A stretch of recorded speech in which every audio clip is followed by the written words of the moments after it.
Hi friends, this is Srinivas from Indo Qatar projects private limited Hyderabad. Friends, భారత దిగువ మధ్య ఆదాయ స్థాయి ఉన్నటువంటి దేశమైనా కూడా తెలంగాణ మరియు మరో 4 రాష్ట్రాలు ఎగువ మధ్య స్థాయిని దాటి ముందుకు వెళ్ళాయని చెప్పి ప్రపంచ బ్యాంకు అనౌన్స్మెంట్ చేయడం జరిగింది. ఫ్రెండ్స్, ఈ రోజున తెలంగాణ దేశంలోనే వన్ ఆఫ్ ద బెస్ట్ స్టేట్గా అనౌన్స్మెంట్ కావడానికి ప్రభుత్వం తమ వంతు పాత్రని పోషిస్తుంది. $2,760 తలసరి ఆదాయం ఉన్నటువంటి భారత్లో మన తెలంగాణ రాష్ట్రం $5,407 తలసరి ఆదాయాన్ని సాధించింది. మన తెలంగాణతో పాటు మన దేశంలో ఉన్నటువంటి మరో 4 స్టేట్స్ కూడా ఇదే స్థాయిలో ప్రపంచ బ్యాంకు అనౌన్స్మెంట్ చేయడం జరిగింది. దానిలో ప్రప్రథమంగా ఢిల్లీ, దాని తర్వాత కర్ణాటక, దాని తర్వాత తెలంగాణ, దాని తర్వాత మీకు తమిళనాడు, దాని తర్వాత గుజరాత్. సో దిగువ మధ్యస్థాయి నుంచి ఎగువ మధ్యస్థాయికి ఈ రాష్ట్రాలు తమ తలసరి ఆదాయాన్ని మెరుగుపరుచుకున్నాయి అని చెప్పి ప్రపంచ బ్యాంకు అనౌన్స్మెంట్ చేయడం అనేది తెలంగాణకి ఒక గుడ్ మార్కుగా చెప్పవచ్చు. ఫ్రెండ్స్, రానున్న రోజుల్లో నెంబర్ 1 స్టేజ్కి వెళ్ళడానికి కూడా తెలంగాణలో ఎన్నో అవకాశాలు ఉన్నాయి. తెలంగాణలో హైదరాబాద్ ఏదైతే ఉందో ఇది సైబరాబాద్, హైదరాబాద్, సికింద్రాబాద్, అదేవిధంగా ప్రభుత్వం ఫోకస్ చేస్తున్నటువంటి ఫ్యూచర్ సిటీ అదే ముచ్చర్లాబాద్ అని కూడా గతంలో అనౌన్స్మెంట్ చేశారు. ఇలా ఈ విధంగా ర్యాపిడ్గా గ్రో అవుతున్న సందర్భంలో హైదరాబాదు దేశంలోనే నెంబర్ 1 తలసరి ఆదాయానికి చేరుకునేటటువంటి అవకాశాలు ఎక్కువగా ఉన్నాయి. ఈ రోజున మన తెలంగాణ రాష్ట్రం ఇండోనేషియా, వియత్నాం కంట్రీస్లో ఉన్నటువంటి తలసరి ఆదాయం కన్నా కూడా ఇంకా ఎక్కువ తలసరి ఆదాయాన్ని కలిగి ఉండడం అనేది మనం చాలా గొప్పగా చెప్పుకోవచ్చు. ఫ్రెండ్స్, ఇదే విధంగా చూస్తుంటే ప్రభుత్వం కూడా ప్రతిష్టాత్మకంగా చేపడుతున్నటువంటి అనేక కార్యక్రమాల్లో క్యూర్ ఒకటి, కోర్ అర్బన్ రీజన్ ఎకానమీ. ఈ కోర్ 2026 ముసాయిదా బిల్లును కూడా ప్రభుత్వం ప్రవేశపెట్టబోతుంది. దీనిలో కూడా మనందరికీ కరెక్ట్గా ఉండేటట్టుగా తెలంగాణ రాష్ట్రంలో పర్టికులర్గా హైదరాబాద్లో ఏవైతే కన్స్ట్రక్షన్స్ జరుగుతున్నాయో అవన్నీ కూడా ఒక సిస్టమేటిక్ వేలో ఉండే విధంగా మంచి భవిష్యత్తు నగరాన్ని నిర్మించే విధంగా ప్రభుత్వం చర్యలు తీసుకుంటుంది. దానిలో భాగంగానే ఈ cure core urban reason economy 2026 ముసాయిదా బిల్లులో ప్రభుత్వం ఎవరైతే అక్రమ కట్టడాలు కడతారో వారికి 300% ఆస్తి పన్ను విధించేటట్టుగా ప్రభుత్వం ముసాయిదాలో తీర్మానించడం జరిగింది. అతి త్వరలో ఇది ఇంప్లిమెంటేషన్లోకి రాకపోతుంది. ఏదైతే సెట్ బ్యాక్స్ ఉన్నాయో సెట్ బ్యాక్స్ ఇంప్లిమెంటేషన్ చేయని వాళ్ళకి 25% పెనాల్టీ, అదేవిధంగా 4 ఫ్లోర్లు 3 ఫ్లోర్లు కన్స్ట్రక్షన్కి పర్మిషన్ తీసుకొని 5-6 ఫ్లోర్లు కట్టిన వాళ్ళకి ఆస్తి పన్నులో పెంపే కాకుండా వాళ్ళకు కూడా పెనాల్టీలు విధించే విధంగా ఒక చట్టాన్ని రూపొందిస్తున్నారు. దీనివల్ల ఏమవుతుందంటే ఒక సిస్టమేటిక్ వేలో కన్స్ట్రక్షన్స్ జరుగుతాయి, సిటీ కూడా ఆ వేలోనే డెవలప్ అవుతుంది. సో ప్రభుత్వం ఎంతో గొప్పగా మన హైదరాబాద్ను తీర్చిదిద్దడానికి తన వంతు పాత్రని పోషిస్తుంది. అదేవిధంగా మనం గతంలో చెప్పుకుంటున్నట్టుగా ఈ మన ఫ్యూచర్ సిటీ అనేది ఏదైతే ఉందో ఫ్యూచర్ సిటీ పరిసర ప్రాంతాల్లో ఏర్పాటు కాబోతున్నటువంటి కంపెనీలకు సంబంధించి అతి త్వరలో అనౌన్స్మెంట్స్ కూడా జరగబోతున్నాయి. ఫౌండేషన్ స్టోన్స్ కూడా వేయబోతున్నారు. లైఫ్ సైన్సెస్ హబ్ ఏదైతే ఉందో ఆ లైఫ్ సైన్సెస్ హబ్లో 14 కంపెనీలు అతి త్వరలో మనకి పునాది రాళ్ళు వేయబోతున్నారు. అంటే కంపెనీల కన్స్ట్రక్షన్ ప్రాసెస్ అనేది స్టార్ట్ అవబోతోంది. సో ఫ్రెండ్స్, ఇలాంటి డెవలప్ అవుతున్నటువంటి ఏరియాలు ఏవైతే ఉన్నాయో అలాంటి ఏరియాలే మనం రియల్ ఎస్టేట్కి చూజ్ చేసుకోవడానికి ఒక మంచి ఆపర్చునిటీ అని చెప్పవచ్చు. రీసెంట్గా వచ్చినటువంటి న్యూస్ని బేస్ చేసుకుంటే ఎగుమతుల పాయింట్ ఆఫ్ వ్యూలో దేశంలో 10 కోట్లకు పైగా ఎగుమతులు చేస్తున్నటువంటి యూనిట్లు ఏవైతే ఉన్నాయో దానిలో దేశం మొత్తం మీద కూడా 120 జిల్లాలని సెలెక్ట్ చేస్తే అందులో రంగారెడ్డి జిల్లా కూడా ఉండడం అనేది చాలా గొప్ప విషయం. రంగారెడ్డి జిల్లాలో మహేశ్వరం, ఇబ్రహీంపట్నం ఇలా ఎన్నో ప్రాంతాల్లో ఉన్నటువంటి యూనిట్ల ద్వారా ఏవైతే ఎగుమతులు 740 కోట్ల రూపాయల ఎగుమతులు జరుగుతున్నాయి, అలా 740 కోట్ల రూపాయల ఎగుమతులు అవుతున్న వాటిని 2000 కోట్ల రూపాయల ఎగుమతులు చేయడానికి కూడా ప్రభుత్వం సన్నాహాలు చేస్తోంది. సో ఫ్రెండ్స్, ఎన్నో యూనిట్లు పెరగడానికి అవకాశం ఉంది. అదేవిధంగా ప్రభుత్వం ఏర్పాటు చేస్తున్నటువంటి ఇండస్ట్రీల్లో రానున్న రోజుల్లో ఇంకా ఎక్కువ ఎక్స్పోర్ట్స్ తక్కువ టైంలో జరగడానికి అవకాశం ఉంది. కనుక ఆ రంగారెడ్డి డిస్ట్రిక్ట్ ఏదైతే ఉందో అది పారిశ్రామికంగా అభివృద్ధి చెందుతున్నటువంటి ఏరియాగా ప్రతి ఒక్కళ్ళు కన్సిడర్ చేసి రంగారెడ్డి డిస్ట్రిక్ట్లోనే తమ ఇండస్ట్రీస్ని, ఫ్యాక్టరీస్ని, కంపెనీలని ఎస్టాబ్లిష్ చేయడానికి ముందుకు వస్తున్నారు. సో ఫ్రెండ్స్, ఒక్కసారి కనుక రంగారెడ్డి డిస్ట్రిక్ట్లో అంటే మ్యాక్సిమం ఏరియా అంతా కూడా ఫ్యూచర్ సిటీ సరౌండింగ్ ఏరియాల్లో ఉంది కనుక అలాంటి పరిసర ప్రాంతాల్లో కనుక ఎవరైనా సరే ఇన్వెస్ట్మెంట్స్ చేస్తే అక్కడ ఎంప్లాయ్మెంట్ ఎక్కువగా జనరేట్ అయ్యేటటువంటి అవకాశం ఉంది కనుక ఆ సరౌండింగ్ ఏరియాల్లో ఇన్వెస్ట్మెంట్ చేసినటువంటి ల్యాండ్స్లో రెసిడెన్షియల్ జోన్ కింద కన్వర్ట్ అయ్యి కమింగ్ డేస్లో నివాస ప్రాంతాలుగా మారుతాయి కనుక అలాంటి ఏరియాలు తొందరగా డెవలప్ అవడానికి అవకాశం ఉంది ఫ్రెండ్స్. మన Telangana government districts exports hub central government ఏదైతే ఉందో ఆ సెంట్రల్ గవర్నమెంట్ ఏర్పాటు చేస్తున్నటువంటి డిఈహెచ్ కింద చాలా కంపెనీలని ఆ సరౌండింగ్ ఏరియాల్లో ఏర్పాటు చేసి ఆ సరౌండింగ్ ఏరియాల్లో పర్టికులర్గా ఎక్కడైతే కంపెనీస్ ఎస్టాబ్లిష్ చేసి ఎంప్లాయ్మెంట్ జనరేట్ చేసి ఎగుమతుల్ని తక్కువ పీరియడ్లో ఎక్కువ క్వాంటిటీలో చేయడానికి అవకాశం ఉందో అలాంటి ఏరియాల్లో కంపెనీలకి పర్మిషన్ ఇవ్వడం జరుగుతుంది.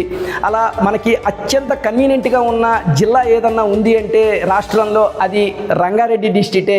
ఎందుకంటే రంగారెడ్డి డిస్ట్రిక్ట్ ఎయిర్పోర్ట్కి దగ్గరగా ఉండడం, ఔటర్ రింగ్ రోడ్డుకి దగ్గరగా ఉండడం, అదేవిధంగా రాబోయే ట్రిపుల్-ఆర్కి కూడా కనెక్టివిటీ బాగా ఉండడం, ఆ సరౌండింగ్ ఏరియాల్లో ప్రభుత్వం ఫోకస్ చేసి రేడియల్ రోడ్లని ఎస్టాబ్లిష్ చేయటం, రకరకాల కంపెనీలకి అక్కడ పర్మిషన్ ఇవ్వడం, మనకి పర్టికులర్గా ఏరోస్పేస్ రంగంలోను, ఇంజనీరింగ్ రంగంలోను, ఎలక్ట్రానిక్స్ రంగంలోను, అదేవిధంగా మన క్లాత్కి సంబంధించినటువంటి రంగాల్లోనూ ఎక్కువగా ఎక్స్పోర్ట్స్ జరుగుతున్నాయి. అలా ఎక్స్పోర్ట్స్ జరుగుతున్నటువంటి కంపెనీలు ఏవైతే ఉన్నాయో అక్కడ డ్రై పోర్ట్ కూడా ఏర్పాటు అవుతుంది కనుక అక్కడి నుంచి మనం ట్రాన్స్పోర్ట్ చేయడం అనేది మనకి, ఎందుకంటే ఇన్ఫ్రాస్ట్రక్చర్ ఫెసిలిటీతో పాటు మౌలిక వసతులు కూడా ఎక్కువ ఉన్నాయి కనుక అక్కడి నుంచి ట్రాన్స్పోర్టేషన్ ఫెసిలిటీ ఉంది కనుక తక్కువ సమయంలో ఎక్కువ ఎక్స్పోర్ట్ చేయడానికి అవకాశం ఉంది కనుక రంగారెడ్డి జిల్లాని హయ్యెస్ట్ పీపుల్ కమింగ్ డేస్లో చూజ్ చేసుకుంటారు. ప్రస్తుతం కూడా చూజ్ చేసుకుంటున్నారు. గవర్నమెంట్ కూడా ఇండస్ట్రియల్ పాలసీని లిబరలైజ్ చేసి ఆ సరౌండింగ్ ఏరియాల్లో కంపెనీలకి వెంటనే పర్మిషన్ ఇస్తుంది కనుక ఆ సరౌండింగ్ ఏరియాల్లో రియల్ ఎస్టేట్ భూమి కూడా అతి త్వరలో ఎవరూ ఊహించని విధంగా రావడానికి ఎక్కువ అవకాశాలు ఉన్నాయి. ప్రభుత్వం ప్రతిష్టాత్మకంగా తీసుకొని ఏర్పాటు చేస్తున్నటువంటి ఫ్యూచర్ సిటీ సరౌండింగ్ ఏరియాల్లో 330 feet Ratan Tata green field highway కూడా ఏర్పడుతుంది కనుక ఈ హైవే వలన ఈ సరౌండింగ్ ఏరియాల్లో ఏర్పాటవుతున్నటువంటి కంపెనీలన్నిటికీ కూడా ట్రాన్స్పోర్ట్ ఫెసిలిటీ అనేది ఎక్సలెంట్గా ఏర్పాటయ్యేటటువంటి అవకాశం ఉంది. ఫార్మా రంగంలో కూడా మన హైదరాబాద్ నుంచి హయ్యెస్ట్ ఎక్స్పోర్ట్స్ అవుతాయి కనుక ఈ సరౌండింగ్ ఏరియాల్లో ఎక్కువ ఫార్మా కంపెనీలు లైఫ్ సైన్సెస్ హబ్ కింద ఏర్పాటవుతున్నాయి కనుక అక్కడ 4000 ఎకరాల ల్యాండ్ను కూడా ఎలకేట్ చేశాం కనుక ఈ గ్రీన్ ఫీల్డ్ హైవే ఏదైతే ఉందో దాంతోపాటుగా సపోర్టింగ్గా ఏర్పడుతున్నటువంటి రేడియల్ రోడ్స్ ఏవైతే ఉన్నాయో ఇవన్నీ కలిపి ఎగుమతులు ఎక్కువగా కావడానికి మనకి స్కోప్ చాలా ఎక్కువగా ఉంటుంది. సో ఫ్రెండ్స్, ఇలా ఎంప్లాయ్మెంట్ జనరేట్ అవ్వడానికి హయ్యెస్ట్ ఆపర్చునిటీస్ ఉన్నటువంటి ఈ ఫ్యూచర్ సిటీ సరౌండింగ్ ఏరియాల్లో కనుక ఎవరైనా సరే మనం ల్యాండ్ మీద, ఓపెన్ ప్లాట్స్ మీద ఇన్వెస్ట్మెంట్ చేసుకుంటే ఒక మంచి ఆపర్చునిటీ కింద తీసుకోవచ్చు. గతంలో 14,311 ఎకరాలు ఏవైతే ఉందో అంటే 19,333 ఏకర్స్ ల్యాండ్ ఫార్మా సిటీ కోసం కలెక్ట్ చేద్దామని గత ప్రభుత్వం డిసైడ్ అయితే దానిలో ఈ 14,000 చిల్లర ఎకరాలు ఏదైతే ఉందో ఆల్రెడీ ల్యాండ్ బ్యాంక్కి ప్రీవియస్గా ఫార్మా సిటీకి ఎలకేట్ చేసి ఆ ల్యాండ్ బ్యాంక్ రెడీమేడ్గా గవర్నమెంట్ చేతిలో ఉంది. ప్రభుత్వం కూడా ఈ ల్యాండ్ బ్యాంక్కి సంబంధించి ఒక మాస్టర్ ప్లాన్ అంటే ఒక ప్లాన్ని తయారు చేసి రిలీజ్ చేయడం జరిగింది. అంటే ప్రభుత్వం నుంచి ఒక ప్లాన్ కూడా తయారై రావడం జరిగింది. దానిలో ఏర్పాటు కాబోతున్నటువంటి ఎలక్ట్రానిక్స్ హబ్ కానీ, ఏఐసిటీకి సంబంధించి కానీ, అదేవిధంగా లైఫ్ సైన్సెస్ హబ్కి కానీ, స్పోర్ట్స్ హబ్కి కానీ, మెడికల్ టూరిజం హబ్కి కానీ ఇలా ఎన్నో రంగాలకి ఆల్రెడీ ఎలకేట్ చేయడం జరిగింది. దీంతో పాటుగా ప్రస్తుతం ఉన్నటువంటి గవర్నమెంట్ కూడా కొంత ల్యాండ్ బ్యాంక్ని ప్రొక్యూర్ చేసింది. అది ఇది కలిపి మొత్తం కలిపి 30,000 ఎకరాల్లో ప్రభుత్వం ఫ్యూచర్ సిటీని ఫామ్ చేస్తామని చెప్పడం జరిగింది. మీకు గతంలో చెప్పినట్టుగా skill development university, Amazon data centre, ఏదైతే సింగరేణి కాలరీస్కి హెడ్ ఆఫీస్ అక్కడ ఎస్టాబ్లిష్ అవుతుంది, police commission rate, already construction అయినటువంటి FCDA బిల్డింగ్, వీటన్నిటితో పాటు కూడా కంట్రోల్ ఎస్ అనే కంపెనీ కూడా ల్యాండ్ అలొకేట్ చేయడం జరిగింది. అది కూడా తమ కన్స్ట్రక్షన్ వర్క్ని అతి త్వరలో స్టార్ట్ చేయబోతుంది. మోర్ ఓవర్ ప్రభుత్వం ఈ ల్యాండ్ ఎవరైతే ఇచ్చారో వాళ్ళందరికీ కూడా ఒక్కొక్క ఎకరానికి 120 గజాల చొప్పున ల్యాండ్ను కూడా ఆల్రెడీ ఇచ్చేసి వాళ్ళ పేర్ల మీద రిజిస్ట్రేషన్ చేయడం కూడా జరిగింది. సో ఫ్రెండ్స్, అక్కడ ఎలక్ట్రిసిటీ పాయింట్ ఆఫ్ వ్యూలో పవర్ గ్రిడ్ని ఏర్పాటు చేయడం జరిగింది. ఫ్యూచర్ సిటీకి ఎంతైతే ఎలక్ట్రిసిటీ కావాలో అంత ఎలక్ట్రిసిటీ సమకూర్చగల దమ్మున్నటువంటి కంపెనీ పవర్ గ్రిడ్, అది government sector.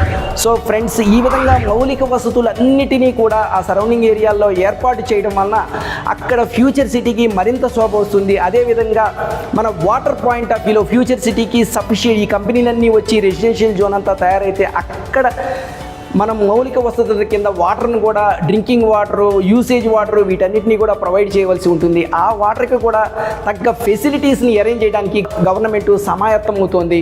So friends, future సిటీకి సమీపంలో కడతాల, అమంగల్ లాంటి ప్రాంతాలని కనుక మీరు చూజ్ చేసుకొని అక్కడ ప్రస్తుతం అవైలబుల్ ప్రైసెస్, అంటే ప్రైసెస్ పెరగకుండా అందుబాటు ధరల్లో ఉన్న ప్లేసెస్లో కనుక మీరు కనుక ఇన్వెస్ట్మెంట్ చేయడానికి కనుక ముందుకొస్తే ఖచ్చితంగా మనకి కమింగ్ డేస్లో మనకి మంచి రిటర్న్స్, మంచి ఎప్రిషియేషన్, మనం పెట్టిన ఇన్వెస్ట్మెంట్ మీద మంచి ఎప్రిషియేషన్ వచ్చేటటువంటి అవకాశాలు ఎక్కువగా ఉంటాయి. చాలామంది ఎన్నో రకాలుగా అడుగుతూ ఉంటారు, సార్ 5 ఏళ్లలో డబుల్ అవుతుందా లేకపోతే 3 ఏళ్లలో డబుల్ అవుతుందా అని. ఎప్పుడు మనం ల్యాండ్ మీద ఇన్వెస్ట్మెంటు లాంగ్ టర్మ్ పర్స్పెక్టివ్ మీదే తీసుకోవాలి.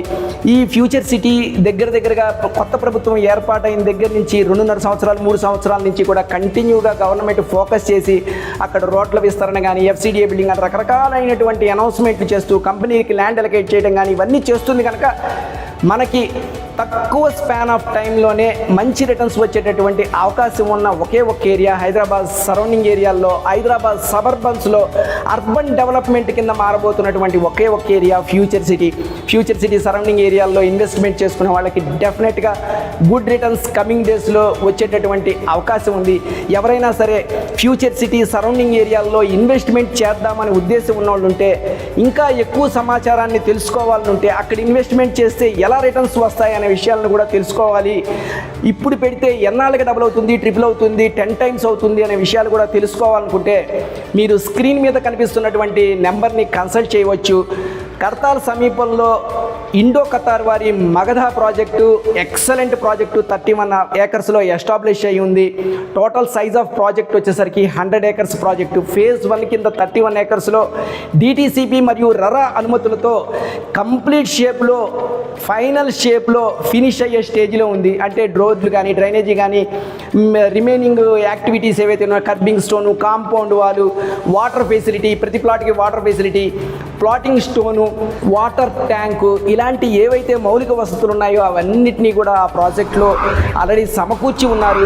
సో ఫ్రెండ్స్, ఎవరైనా సరే మా ప్రాజెక్ట్ని ఒక్కసారి ఊరికే చూద్దాంలే అని విజిట్ చేసినా సరే ఖచ్చితంగా కొంటారు. కొనే ఉద్దేశం లేకుండా సరదాగా విజిట్ చేసినా సరే కొనాలి అనేటటువంటి ఇన్స్పిరేషన్ కలిగించేటటువంటి ఒకే ఒక్క ప్లేసు మగధా ప్రాజెక్టు. కర్తాల్లో ఉన్నటువంటి మగధా ప్రాజెక్టు మైసగండి అమ్మవారి టెంపుల్కి అతి సమీపంలో ఉన్నటువంటి ఈ ప్రాజెక్ట్లో ప్లాట్ కొనుగోలు చేయకపోతే ఫ్యూచర్లో మనం ఏదో మిస్ అయ్యాము అనే ఫీలింగ్ మనకి ఖచ్చితంగా ఉంటుంది.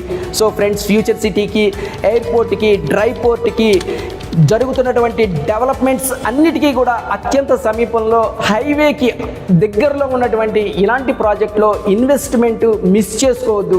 మీకు ఏదైనా కంప్లీట్ షేప్ ఆఫ్ ఇన్ఫర్మేషన్ మా ప్రాజెక్టు గురించి కావాలన్నా, ఫ్యూచర్ సిటీకి సంబంధించిన ఇన్ఫర్మేషన్ కావాలన్నా కూడా మీరు స్క్రీన్ మీద కనిపిస్తున్నటువంటి నెంబర్కి మాకు కాల్ చేయవచ్చు. మరో వీడియోలో మరో సబ్జెక్ట్తో మళ్ళీ కలుసుకుందాం ఫ్రెండ్స్. బాయ్.